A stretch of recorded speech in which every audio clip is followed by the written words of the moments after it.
Sometimes in life, the world shuts down, and the lighthouse that guided us seems to vanish. We stumble in darkness, questioning our direction, our objective, and perhaps our very existence. Hope looks like a far-off, fading memory, while despair envelops the soul.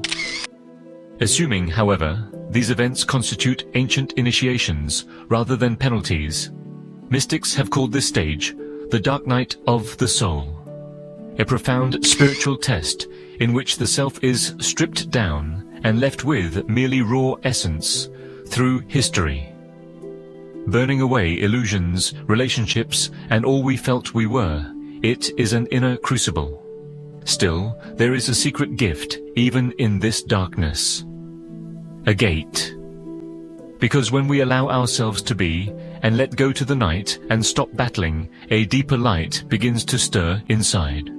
A light coming from the depths of the spirit itself, instead of from without. Today we will travel this hallowed stretch of the dark nights of the soul. Which one fits you? Why do we have these feelings? Most importantly, how can we become something better? This is not a story only. It travels in a road manner. Once experienced, a test produces a waking more deep than any dream. All set to pass the dark gate. The black night of the soul was never considered as simple misery in the old customs of spiritual seekers. It was considered a holy beginning, a required trip across the darkest shadows to wake the greatest brightness. One of the most famous accounts comes from the 16th century Spanish mystic Saint John of the Cross. He penned of a great spiritual emptiness in which the soul feels let down by the divine. This is a time when every comfort evaporates, when faith itself is tried, and when one feels as though they have been thrown into an unbounded void. But John saw this as no curse at all. It was a magnificent gift in disguise, a spiritual purification leaving only the purest soul essence after burning away all attachments, delusions, and false identities. Still, the idea of spiritual darkness predates Christianity quite a bit. Initiates searching for enlightenment in ancient Egypt would be guided via the temple of Osiris's chambers of darkness. These chambers stood for the trip between death and rebirth. Initiates confronted their worst dreams and illusions among those shadowy halls. To come out of the darkness was to be reborn with the brightness of fresh knowledge.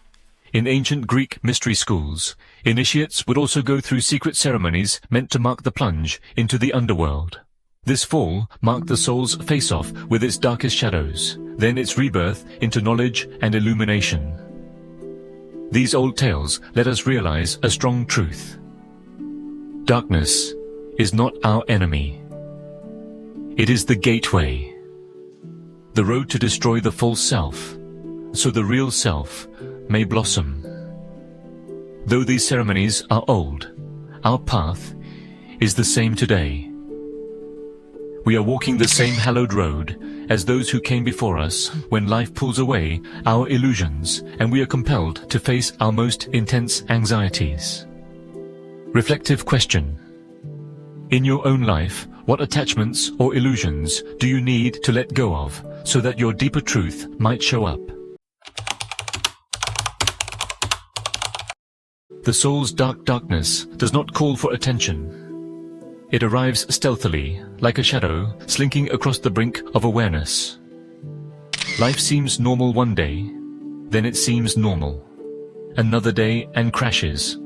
Certainties weaken, faith falls apart, and the once secure environment seems far off and chilly. You start to doubt everything, your identity, your convictions, your goals. Even the activities that used to make one happy feel hollow. You seem to be strolling throughout an infinite night without any star to guide you or light to illuminate the path.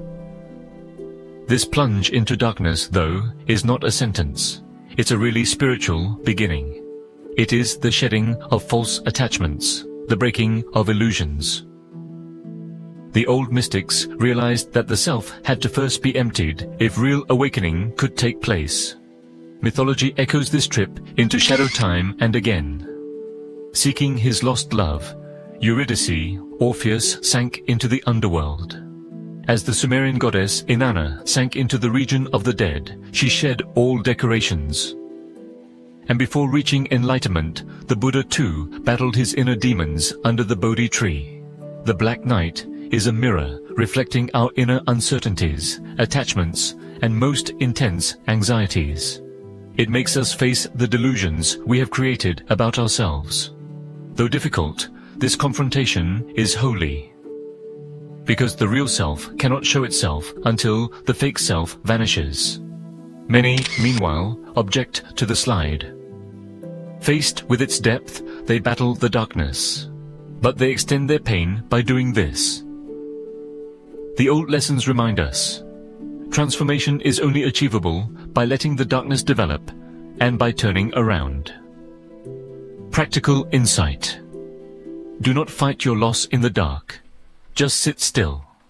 Watch your worries. Let them talk. You will discover that silent wisdom, just waiting to be heard, exists even in darkness. One may easily believe in the depths of the black night that nothing has purpose. The silence of the soul could seem like abandonment. Fear, uncertainty, and solitude can all feel crushing. Still, the blackness is not empty in actual terms.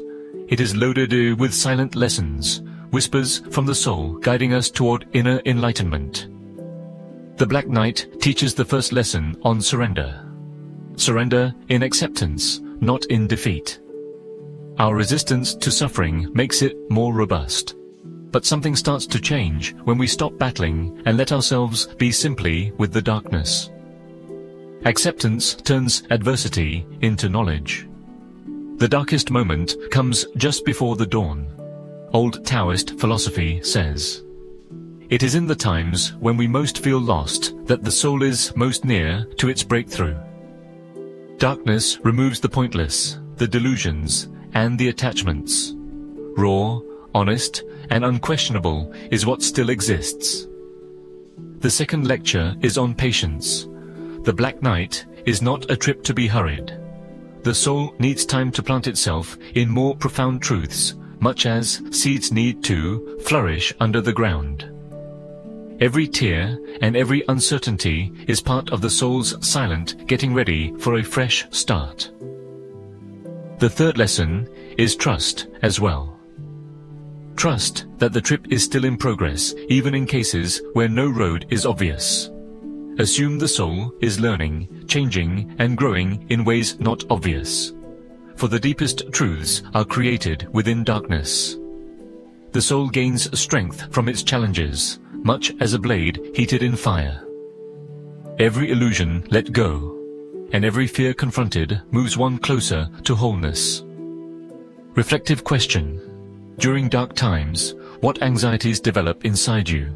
What might these anxieties be telling you to relinquish or change? No night lasts an eternity. Though terrible as it is, the dark night of the spirit is a passage, a furnace of transformation, rather than a place of permanent residence. And just as every night gives way to daylight, so too does the soul, following its darkest challenges, come into fresh illumination.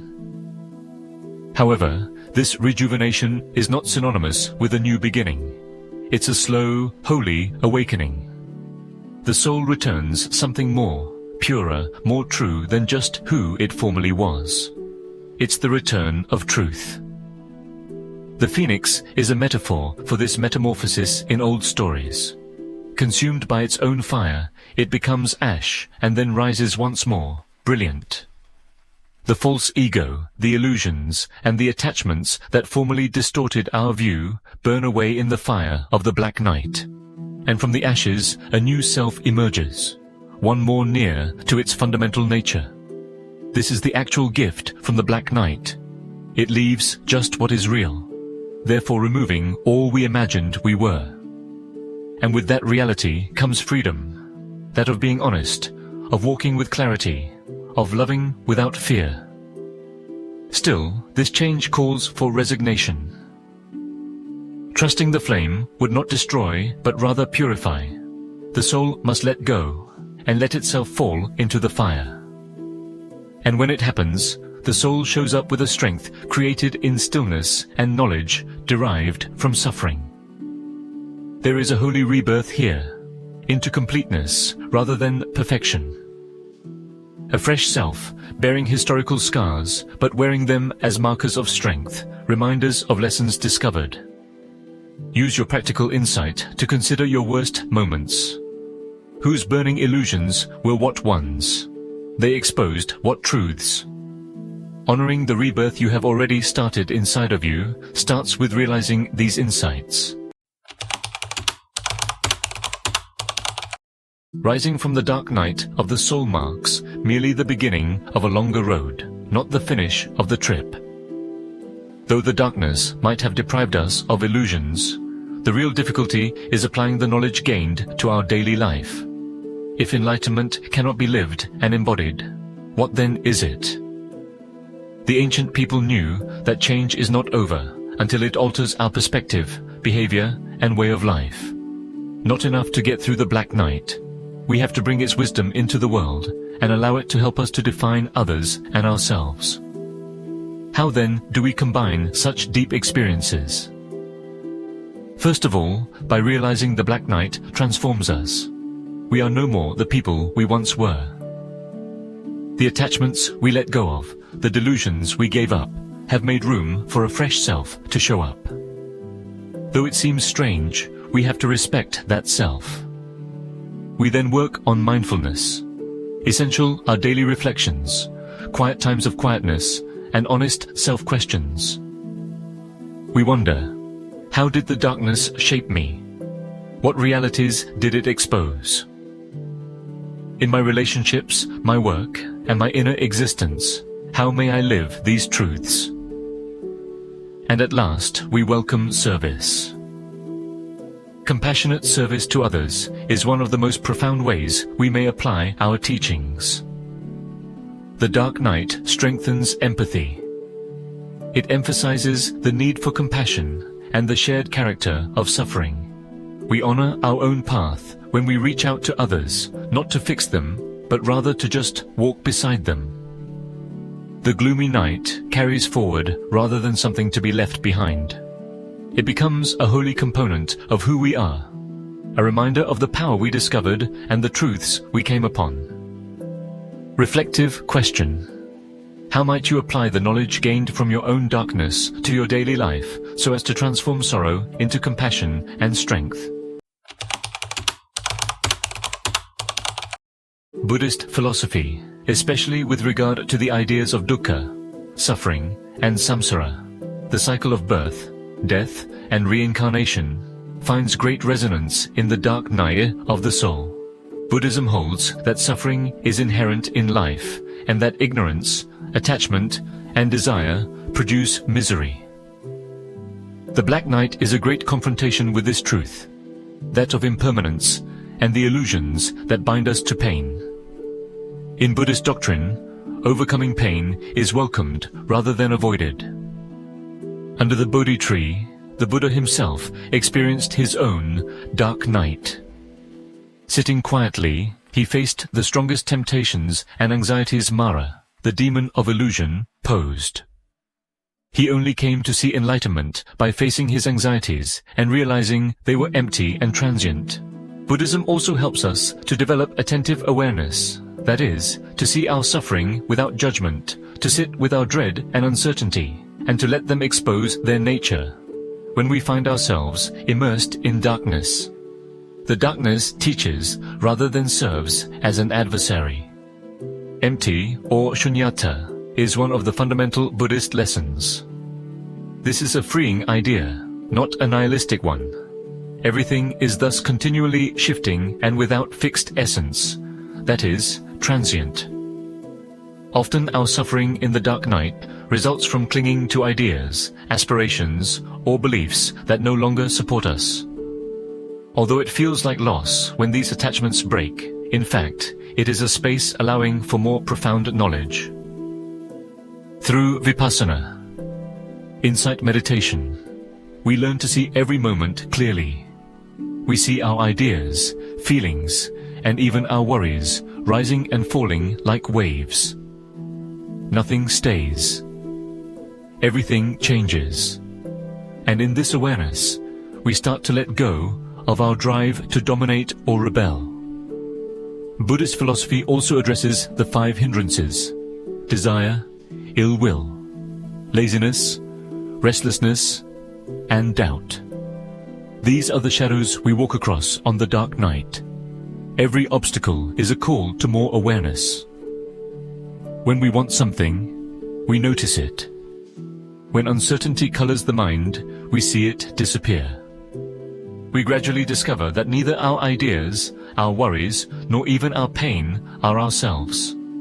Equanimity, the capacity to stay cool and balanced in the face of all events, is maybe the most deep Buddhist practice available throughout the dark night. Equanimity is a great acceptance rather than frigid detachment. Knowing that the soul is exactly where it needs to be, and that even in darkness there is a natural order, helps one to grow wise. The darkness then presents a chance. It turns into a mirror reflecting our strongest attachments and delusions, and we start to separate the layers of self that bind us in pain by means of awareness, acceptance, and understanding. Practice sitting in stillness when you find yourself in darkness. Close them. Turn your attention to your breath. Let every feeling, fear, grief, anger, surface and just watch. Don't criticize. Resist not at all. Let every sensation fade like a passing fog. Whisper the old mantra, "This too shall pass." And know that strength exists in your surrender. Reflective question. If released, what attachments or illusions you are clinging to could help you approach freedom?